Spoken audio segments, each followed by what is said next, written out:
And what is up, everybody? Jeremy here, excited to bring you a brand new video for today. We are celebrating our 100th ship build. I mean, actually, we have more than 100, but we just figured out we have more than we have more than 100 ships. So we decided to create this video, celebrate our 100th ship build, and showcase the top 5 builds thus far. And of course, if you like this video, don't forget to hit the like button. Don't forget to subscribe to our YouTube channel. Wow, that just bleeds in. But yeah, don't forget to subscribe to our YouTube channel, as everything does help out. I want to give a mad shout out to everybody who has been supporting this channel thus far. Without you, we wouldn't be doing what we're doing. But yes, I just love building ships. I love building ships. It's like my most played game because of ship building.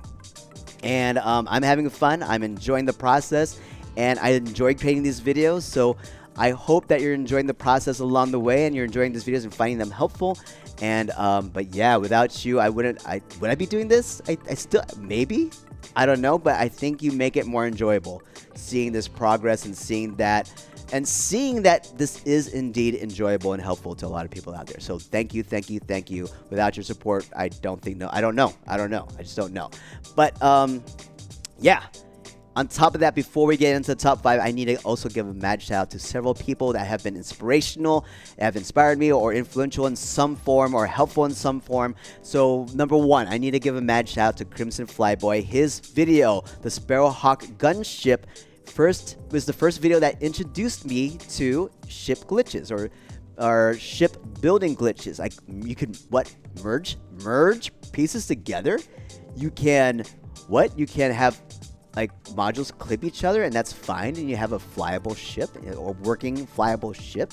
I had no clue. So that was like the big wow experience for me. And then I started building my own glitched ships, and then started creating videos on it. So that is, yeah, mad shout out to Crimson Flyboy. Check out his channel as well on YouTube. A lot of great things, a lot of great builds there as well. So check it out. But yeah. So one mad shout out right there. So another one, I need to give a mad shout out to Mark Bridgman with multiple tips to make my videos, or make things go faster in shipbuilding, which then in turn makes my the videos faster as well.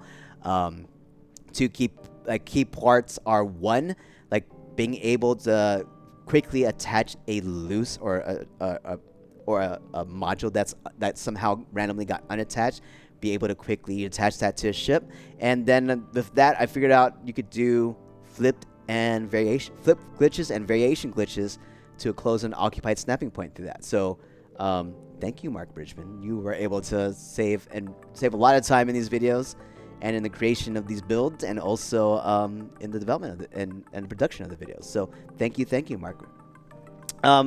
Need to give a mad shout out to Aaron Pitt 580 and Bugnaz Binny King for multiple comments that have been helpful in the videos, streamlining the videos, and also in making the assets better, or I'd say more tolerable for people to look at, especially when it's dark at night. So yeah, mad props to you. Thank you so much for sharing and commenting and being helpful as well. And I need to give a mad shout out to Rick Hammer for introducing me to the fractional glitching concept, being able to move modules like a half step down or a half step in on the X, Y, or Z axis. So you have been, I guess, the real catalyst in what is the current phase of what I'm doing right now with fractional module placement in shipbuilding. I mean, what's crazy, I think that was only a week and a half ago, or maybe 2 weeks. It feels like it's been a long time doing this, but it's only been maybe a week and a half, a week or 2 weeks ago. So thank you, Rick Hammer, for everything that you've shared and commented on. So mad props to you. I also need to give a mad shout out to several creators that have been inspirational and influential to me as well. These are just random photos I found on Google search, and I didn't put the time and effort to look up these creators, and so I could be able to cite them and uplift them as well. And that's something I'm going to do better on from here on out. I want to make sure I uplift these creators as well. First one I need to give a mad shout is Revan1126. I was looking up Star Wars, like Starfield builds, and like some of his photos came up, and like even one of the builds I did is pretty much 90% his. But yeah, I mean, I just looked at it. I guess I think I looked at Google search. Oh, here's a photo. I didn't bother looking at the creator. There's another person behind those photos, and the original creator, Revan1126. Look him up on Reddit. A lot of great ship builds, and inspired me for some painting concepts. Definitely a lot of texture concepts that I still carry on to a lot of builds today. So he inspired a phase that I've been able to take some techniques and ideas from and continually use in my builds currently and probably in future builds as well. So thank you, Revan1126, for what you're doing. Be sure to check him out on Reddit. Another one is Chicken Square 1. A lot of the racer builds inspired a lot of like small ship build concepts or even some techniques that I used and carried on to other builds. So thank you, Chicken Square 1. Find his ships on Reddit as well. And last one, at least that I know of thus far, I've discovered thus far, is Giancarlo. You can find his ships on Starfield Ship Builds on Facebook. I went and tracked down builds. It was from there, and the photos are from there. A lot of techniques for very smooth looking ships, like hella smooth, and doing some of those glitches. Incorporated that in another phase that I was going through and trying out some different concepts. So, and a lot of it is carried on to my builds here too. So like a lot of those concepts and techniques are still carried on. So mad thank you to those three creators. Those are ones that I know of as of now. I mean, I think that I just need to work on being able to uplift and share who these creators are. Because once again, we're trying to create a positive environment that uplifts everybody and is open and available to everybody, no matter where you are at in gaming. If you're starting shipbuilding for the first time or trying out glitches for the first time, we want to make the content here positive and helpful. So that's it. That's the beginning, everybody. That's the beginning of this video. We wanted to go through all that because a lot has happened in the last few months, and I want to be able to uplift everyone around me that has been inspiring me, or like basically being influential on me as well. Let's get to the list. Are you ready for the top 5 list? Let's go do the top 5 list. The first one coming at you at number 5, ST01 Century. I have no idea what the S201 means. It's just random numbers and letters. But this is the S201 Century, everybody. The notable pieces here is going to be the arms. So this is the one, well, I guess the funny story is that this was supposed to be a freighter. And then I created these arms, these weapon-mounted arms. And it couldn't be a freighter anymore. It had to be a fighter. And look at this thing, man. It is aggressive. That looks aggressive. And yeah, so that's a notable feature here. And then I carried this look for the weapons for a lot of other ships as well. So yeah, this is the one that started that trend. And I guess, I mean, I use this in other builds, but I do this a lot. The line between the Armstrong cockpit to the Hopetech Companionway Fuselage A into the Nova Cowling and into another level on the ship. This is, I mean, that's just smooth looking, man. That is just smooth. So yeah, another carried on technique that I continually use. And that is your S201 Century, everybody. Next up, coming at you at number 4. This was a surprise to me. We have an older ship. It's the Scorner. This is coming at November, October of last year. But yeah, this one, I mean, this was a fun build going through it.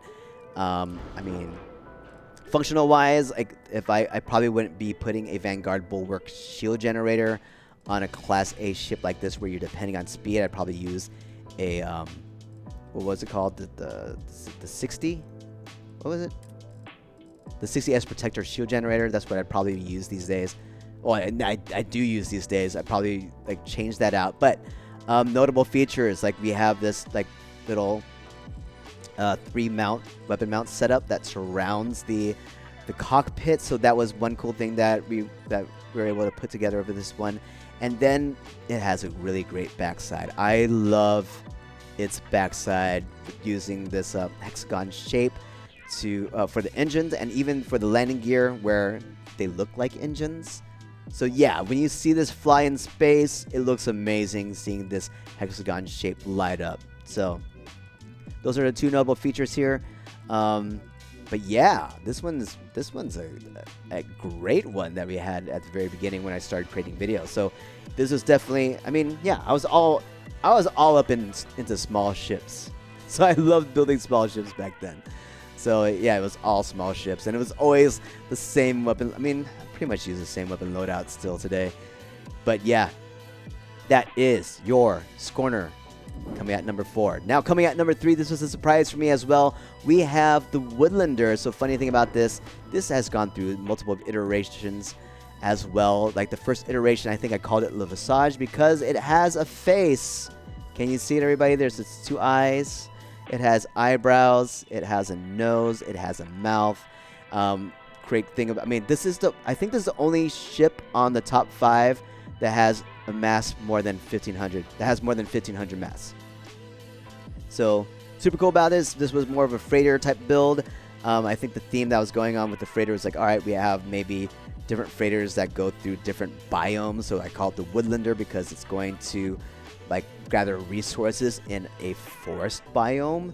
But yeah, so asymmetrical shape. You have the cockpit on the port side and like a weapon mount on the starboard side, and along with weapon mount in the middle. Yeah, that face. But also here's another thing that I thought was interesting, and once you see it, you can't unsee it. You have what looks like a Lego man right here in the middle. This has 2 eyes, a mouth. On the spine C right here, you have arms, and here, let me just paint a different color. This was like one of the original colors that this was. And yeah, you know what? It was a few weeks before I published this. I had multiple iterations. I had multiple videos, actually. I did multiple videos of this and said, no, and I think it should be something else. And so this is one that went through different iterations. But yeah, here you go. Here's your Lego man. Once you see it, you can't unsee it. And this radiator behind him, it kind of looks like a fro. So let's give it a fro look. Hey. So there's your Lego man. Beyond that, this is a ship where you can, if you really just want to go crazy on cargo, you definitely can. But yeah, we kept that at mobility 93 for this iteration of it. But and the interior is actually really cool. I really liked how the interior came out. You enter through like the cockpit side into this HopeTech all-in-one berth, then you go into a HopeTech cargo hall, and on the second level, after that, you have a HopeTech battle stations along with a captain's quarters that has this cool view from the eye. Cool view looking from the eyes, and how the doors and the ladders were randomly placed. It created essentially a personal storeroom for the captain's quarters with this demo storeroom, and it has also a cool view from that storeroom. So yeah, it looks like a personal storeroom from the captain's quarters. So that is your Woodlander coming at you at number 3.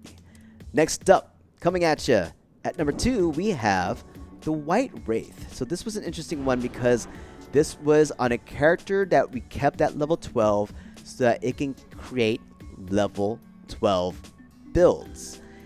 And there's not much you can do at level 12. if you want to keep stats, there really isn't much you can do. So I haven't really returned to doing more level 12 builds yet. But yeah, so this is completely at level 12. We're not trying to commandeer ships and use higher level parts, modules for the build. This is strictly you buy it at level 12. So everything here, and you can see it in the stats, like the reactor only has 20 power on it. And yeah, even at level 12, these are new modules that are unlocked at level 12. Like most of them are.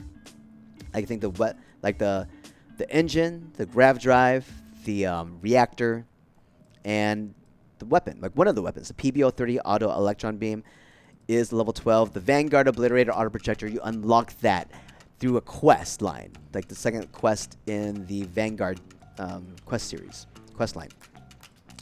And of course, I've already indicated that this is the most powerful weapon in the game. I have it on every single weapon loadout, but even with this weapon loadout, look at it. You only have 2 weapons, and I didn't fully... Yeah, I'm not even bothering trying to get a full set of the PBO-30 auto electron beams. I'm keeping it only at 2 because you only have 20 power. Well, I mean, I guess with your, like, who else has power? So I guess your crew members, Samco, Vasco, and maybe Omari. If you have those 3, then yeah, you increase your power. But even at this stage of the game, like, I'm using the Bounty Hunter, or the Vanguard Bounty Hunter character build, to support the ship. And yeah, I think you only have, no, you can't have all 3 of them. You need to have 1 less that give you additional power. But with that character build, the crew, and this ship, you can take out the whole fleet at Crix, at the Key. You can go toe-to-toe with all the ships at Serpentis, the high-level ships there. And what's really cool about the at least with the Vanguard Bounty Hunter build and what you're trying to do with it, you can level up really quickly through just space battle fights. Yeah, like ship-to-ship combat. You can level up really quickly. I think I leveled up to level 20 in less than 20 minutes because you're just doing rounds around Serpentis and yeah, just destroying everything. So yeah, that's the notable thing about this build. I mean, other than the aesthetic look, is what you can do functionally at level 12 and what you can accomplish at level 12. So really neat build. Definitely enjoyed how it came out, but just like so little that you can do. Like I wanted to say, hey, maybe I could put this here, like another piece here. It's like, no, because you start losing out on mobility. And so I try to keep higher stats and functionality with this fighter build at level 12. So super cool to see and make happen at level 12. So that is your White Wraith coming at you at number 2. Now, coming at you at number 1. Was it a surprise? I don't know. I mean, it looks really cool. This is the Grappler. So this is the ship where I figured out, oh, wait, I could daisy chain a bunch of bumpers together to create this long, elongated, like, I don't know, tusk type look, like the longer nose. And yeah, you're just daisy chaining the Deimos hull, or the Deimos wing, with like a horizon weapon mount or a porthole. And yeah, you're just extending that bumper or any other piece that you kind of want to extend along the way. So yeah, that's some of the notable features. I mean, it looks fast. It looks like a race car. I really liked how it came out. But yeah, I guess another funny story is that I was trying to build a freighter with this. This was supposed to be a freighter and ended up being a fighter. And this was a time when I was experimenting by having a Class C reactor, and so I could get access to the PBO 300 Auto Alpha turret. So I wanted that in my weapon loadout, and place those weapons on fighters. So yeah, we're still using the Class A White Dwarf 3015 engines. We still have a high mobility. I don't know, mobility of 97. Can you tell the difference between 97 and 100? I don't know. But yeah, if you really want that 100 mobility, I mean, just you can easily make concessions. Like this is like purely aesthetic. So yeah, you can easily do that, or you can add another engine. Totally up to you. Make it yours, guys. Make it yours. But yeah, the Grappler. So this is your number 1 ship on the current list, which is going to be fluid. It's definitely going to be fluid. But yeah, loved playing around with this one for sure. This was a fun ship.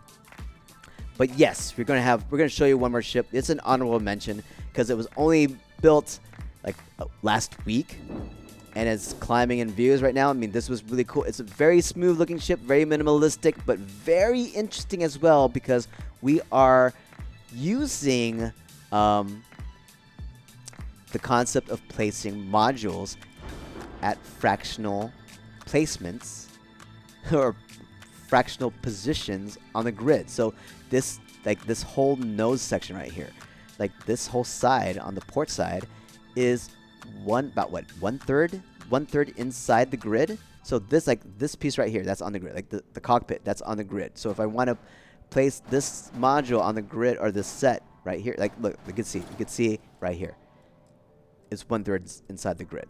It's not exactly aligned with the grid. So Brick Hammer, once again, mad props to you. Thank you so much for sharing this concept. And this is like an idea that I'm just playing around with again and again and again as I continue through my different iterations of ship builds. But yeah, let me just show you real quick what it would look like if it was on the grid. Let me all these guys out. move all these guys out. But yeah, notable features, the minimalistic look, but also trying out, I think this is like the third ship maybe, that I'm trying out this fractional grid placement technique. So yeah, if you put it here, so now this piece is on the grid. This piece is not. Look at that. Look at that. I mean, it completely changes the look. Let's put this one on the grid. Or try to put it on the grid. I could have just removed this. Oh. Oh. Oh. Oh. Alright, here we go. Let's do this. Alright. It's fine. Cool. Move. Get out the way. Alright.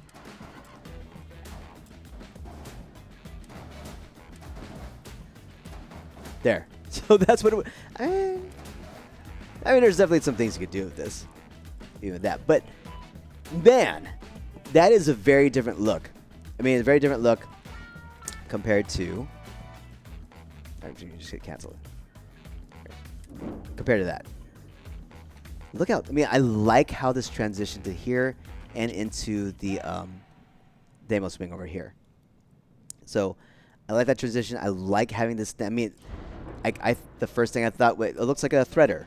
I mean, if you'd feed the, you would kind of feed the thread through here or something like that. So that's how I kind of looked at it. But yes, that this is going to be your honorable mention. There's a good chance it could be in a top 5 because the top 5 list is fluid. You never know. I mean, I don't know when we're going to do another top 5. That's like when we hit 150, 200. I don't know. We'll see. But yeah, this was a very cool experimental build, trying it out. I mean, it looks smooth, man. Smooth butter. But more to come, guys. That's all I can say. More to come. If you have any questions, please let me know. But yes, special thank you to everybody out there who has been supporting the channel. Once again, everything does help out. So if you like this video, don't forget to hit the like button. And don't forget to subscribe to our YouTube channel. More to come. Thank you so much for everybody that's been supportive. All the tips, all the inspirational builds out there as well. My goal is to try to uplift everybody through this channel, whoever you are out there. So yeah, that's what we're gonna do. And yeah, mad props to everybody. Here's a heart here, or I mean, I think it looks like a peach, but there's a heart. But we also have a heart, a bunch of hearts for the end screen. But yeah, thank you so much once again, everybody, and we'll see you again next time. More to come. Peace out, y'all. And sending on the hearts. Thank you so much for all love and support as always. Without you, we just wouldn't be doing what we're doing. So thank you, thank you, thank you. I'm having fun. Hope you're having fun. And I'm hoping you're finding all this content helpful as well. So we'll see y'all next time. Peace out.